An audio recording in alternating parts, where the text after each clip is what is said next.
A segunda lei de Newton. Então, vou começar um pouco sobre a própria vida do Isaac Newton.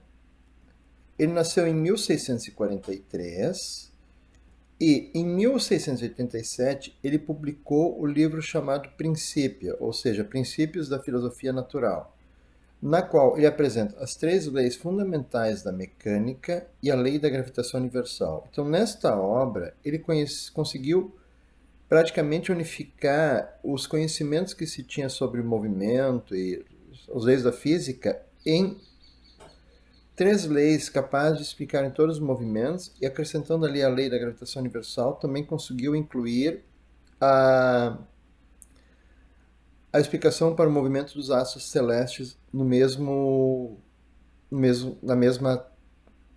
obra. Além disso, ele estudou óptica, tanto que esse prisma que aparece no fundo era o trabalho dele, a maçãzinha que aparece no fundo é uma homenagem ao trabalho dele também sobre a queda dos corpos. Então, nesse fundo de tela que eu uso, há duas situações que se referem ao trabalho do Isaac Newton.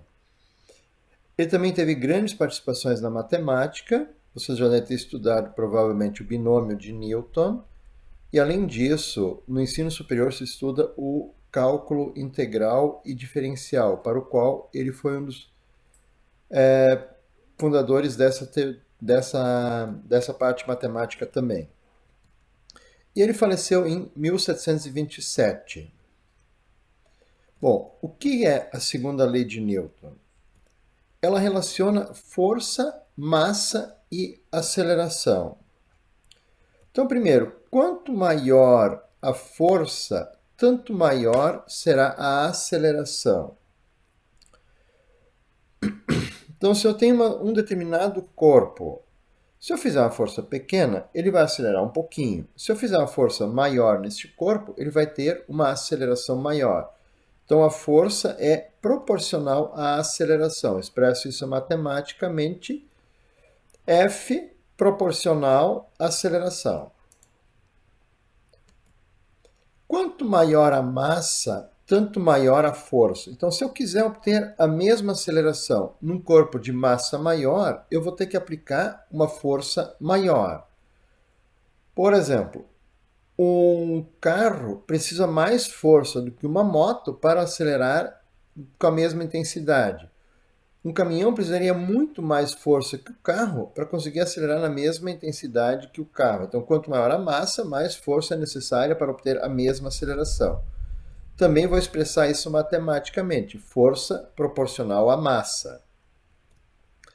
Quanto maior a massa, tanto menor será a aceleração. Então, se eu aplicar a mesma força em massas diferentes, as massas maiores vão ter acelerações menores. Então, se eu aplicar a mesma força que eu aplico no carro em um caminhão, o caminhão terá uma aceleração mínima, mal e mal vai sair do lugar. Vou expressar isso matematicamente, que a massa é proporcional a 1 dividido por aceleração, ou seja, a massa é proporcional ao inverso da aceleração. Então, isto pode ser resumido dizendo que a força é proporcional ao produto massa vezes aceleração. Mas com a proporcionalidade, eu não posso fazer nenhuma conta. Então, para obter uma igualdade, eu tenho que introduzir uma constante de proporcionalidade. E essa constante depende das unidades de medida que eu vou usar. Aí, introduzindo essa constante de proporcionalidade K, eu vou ter a minha primeira equação para esse capítulo. A força é igual a uma constante vezes a massa vezes a aceleração. Por muito tempo, se fez confusão entre os conceitos de massa, que é a quantidade de matéria, e peso, que é a força gravitacional que a Terra exerce sobre os corpos. Então, isso a gente ainda tem no dia a dia. Se alguém perguntar para nós qual é o seu peso, nós vamos responder em unidades de massa que o meu peso é de tantos quilos. Então, o primeiro passo pela comunidade científica foi definir que o quilograma padrão, criado em 1799, é a unidade de massa. Então, essa foi uma decisão que aquele padrão que está guardado lá na França, no escritório do Sistema Internacional deve ser adotado como sendo padrão de massa. Depois tem que escolher, então, uma nova unidade medida para a força.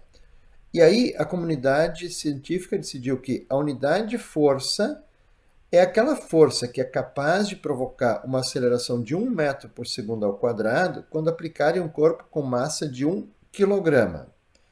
E essa unidade medida foi chamada de Newton. E ao adotar esta definição para o Newton, a constante K, que aparece na equação 1, tem como valor 1. E a equação vai ficar simplificada. Força é massa vezes aceleração. Tá? Essa é a segunda equação, e é essa equação que vai ser usada quando eu vou resolver os exercícios desta unidade. Com cuidado, nessa equação a força tem que estar em Newton, então não posso usar outra unidade medida nessa fórmula. A massa tem que estar em quilos, então se eu der massa em outra unidade medida que não quilo, tem que fazer as conversões antes de usar a equação. E a aceleração tem que estar em metro por segundo ao quadrado. Então, antes de começar a fazer qualquer conta com essa equação, tem que converter a aceleração para metros por segundo ao quadrado. Então, essa é a segunda equação, que é a forma que vai ser usada daqui para frente nas aulas de física. Aplicação 1. Então, o primeiro exercício. Quando o carro está somente com motorista, sua massa total é de 1.050 kg. Usando a força máxima do motor, o carro consegue atingir a velocidade de 72 km por hora quando percorre um trecho de 50 metros. Além do motorista, este carro pode transportar uma carga de 350 kg. Determine. A primeira pergunta: a aceleração máxima quando o carro está só com o motorista. Então, nesse caso, como não diz o valor da força, mas eu tenho a velocidade que ele vai atingir e eu tenho a distância, eu posso usar a equação de Torricelli, que foi estudada lá no MRUV. Velocidade ao quadrado igual velocidade inicial ao quadrado mais 2 vezes a aceleração vezes a distância. Então, a velocidade final é 72 divide por 3,6. Opa, mas aqui, ó,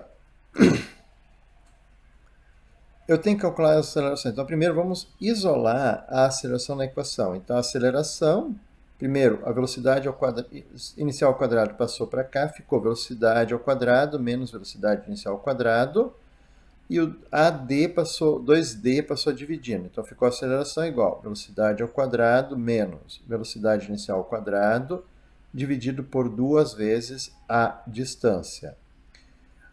A velocidade final, então já calculei ali, é 20 metros por segundo. A velocidade inicial é 0.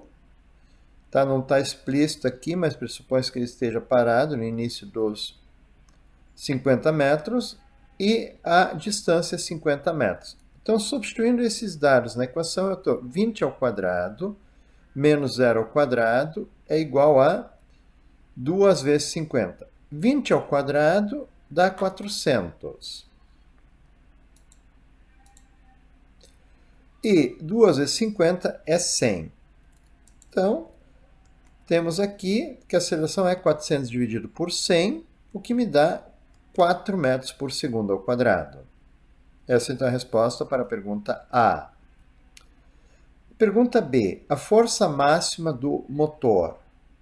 Então, essa aceleração aqui é a que ele atinge quando ele usa a força máxima. Então, se eu usar a segunda lei de Newton, força é igual a massa vezes aceleração, conhecendo a massa do carro, que é dada no exercício, posso fazer 1.050 vezes 4, que me dá 4.200 newtons. Então, essa é a força máxima que o motor pode proporcionar para o carro acelerar. Pergunta C. A aceleração máxima do carro quando está com a carga de 350 kg. Então, o que vai acontecer? Força igual a massa vezes aceleração. Como eu quero calcular a aceleração, eu vou isolar a aceleração. Então, a aceleração vai ficar força sobre massa. A força do carro continua sendo os 4.200, porque essa é a força máxima que o motor pode fazer. E a massa passa a ser a massa do carro mais a carga que ele está transportando. Então, ficou 1.050 mais 350, 1.400. Então, a aceleração vai ser 4.200 dividido por 1.400. 4.200 divide por 1.400 dá 3 metros por segundo ao quadrado a aceleração do carro quando está com a carga. A pergunta D. A velocidade máxima que o carro pode atingir é um espaço de 50 metros quando está com carga de 350 kg. Então, trabalhando com a equação de Torricelli de novo, eu quero calcular a velocidade máxima. Então, substituindo os dados conhecidos, a velocidade vai ser ao quadrado, vai ser igual a zero ao quadrado, porque a velocidade inicial continua sendo zero, mais 2 vezes a aceleração, que agora é 3, vezes 50. 2 vezes 3 vezes 50, 300. Então, a velocidade ao quadrado é igual a 300, o que significa que a velocidade vai ser igual a raiz de 300. 17,32 metros por segundo é a velocidade máxima que o carro pode atingir em um trecho de 50 metros quando está totalmente carregado. Vezes 3,6. Então, esta velocidade é de 62,35 km por hora. Então, aplicação 2. Temos aqui a figura e a figura acima representa uma caixa de massa M igual a 382 gramas, que está em uma superfície horizontal e sem atrito, sendo puxada por uma corda na qual está suspenso um cilindro de massa M, igual a 15 gramas, para percorrer uma distância de 70 centímetros. Determine. Então, para representar o sem atrito, normalmente nas figuras eu uso rodinhas sobre os objetos que devem se movimentar sem atrito. Essa é uma forma esquemática de representar o sem atrito. Bom, a primeira pergunta: qual é a massa do sistema? O sistema são os corpos que se movimentam nessa situação. Então, seria a caixa e o cilindro. Então, a massa do sistema vai ser a massa da caixa mais a massa do cilindro. 382 mais 15, que vai dar 397 gramas. Então, esta é a massa do sistema. Pergunta B. A força resultante que atua no sistema.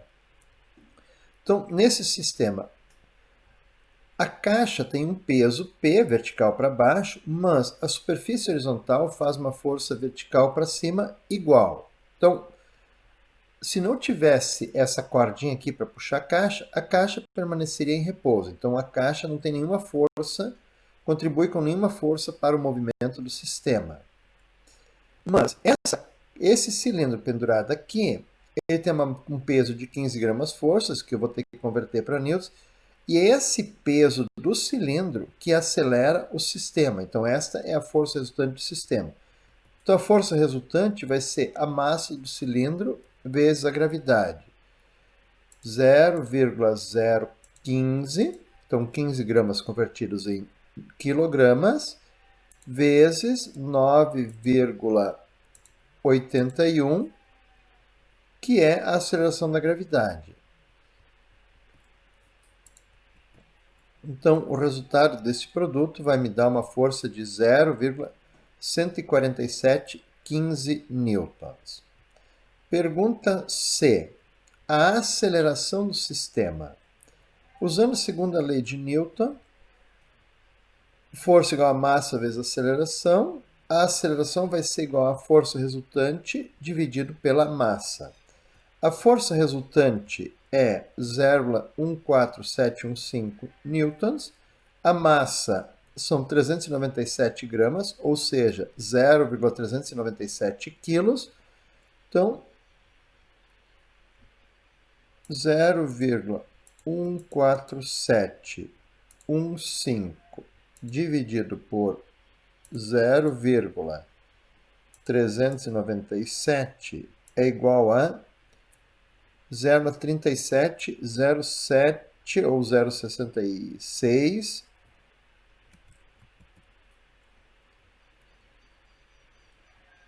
metros por segundo ao quadrado. E a pergunta D, o tempo que para que a caixa percorra a distância D se partir do repouso. Então, usando a função horária das posições, distância igual a 1 meio de aceleração vezes tempo ao quadrado, mais velocidade inicial vezes tempo.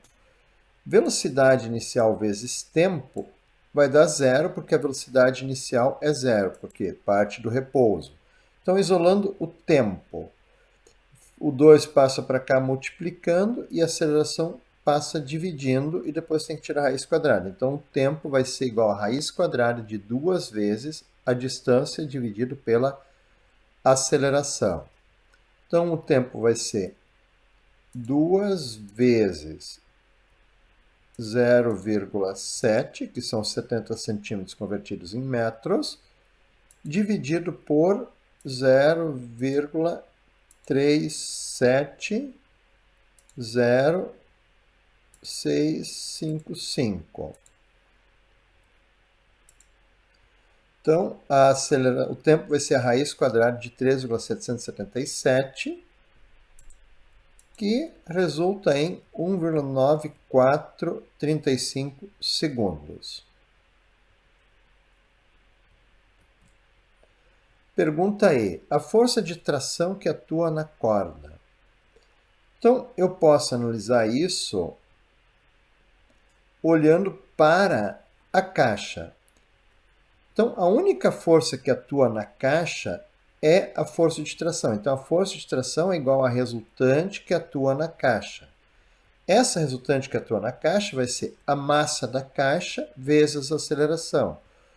Ou seja, 382 gramas convertidas em quilos vezes a aceleração que eu acabei de calcular. Então, 0,382 vezes 0,37065 igual. A força de tração é de 0,14159 newtons. Ou eu posso fazer a mesma conta analisando o cilindro. Se eu olhar para o cilindro, a força resultante que atua no cilindro vai ser, como o cilindro vai descer, peso menos a força de tração que atua na corda. Então, no cilindro eu tenho o peso que está puxando para baixo e a força de tração que está puxando para cima. Como o cilindro desce, tem aceleração para baixo, eu sei que o peso é maior do que a força de tração. Então, vou fazer peso menos força de tração para tentar trabalhar com valores positivos. Então, aqui eu posso isolar que a força de tração é massa do cilindro vezes a gravidade, isso é o peso, menos a força resultante que atua no cilindro, que é massa vezes a aceleração. Tá? Então, isolei já. Passei primeiro a força de tração para frente, ficou positiva, e a resultante, para depois da igualdade, ficou negativa. Aqui tem a massa nos dois termos, então posso colocar massa em evidência, e eu vou ter que a força de tração vai ser a massa vezes gravidade menos aceleração. Então, substituindo os dados, a força de tração vai ser a massa do cilindro 0,015 vezes 9,81, 9 limpa, 9,81 menos 0,370,655 igual. Então, a força de tração vai ser 0,015 vezes 9,439345. Então, vezes 0,015 igual. A força de tração foi de 0,14159 newtons. Assim como o outro modo de calcular. O outro modo era mais simples, mas existe o segundo modo, e ao fazer os dois, eu posso fazer uma prova real, o que me dá mais segurança de que a conta deve estar correta.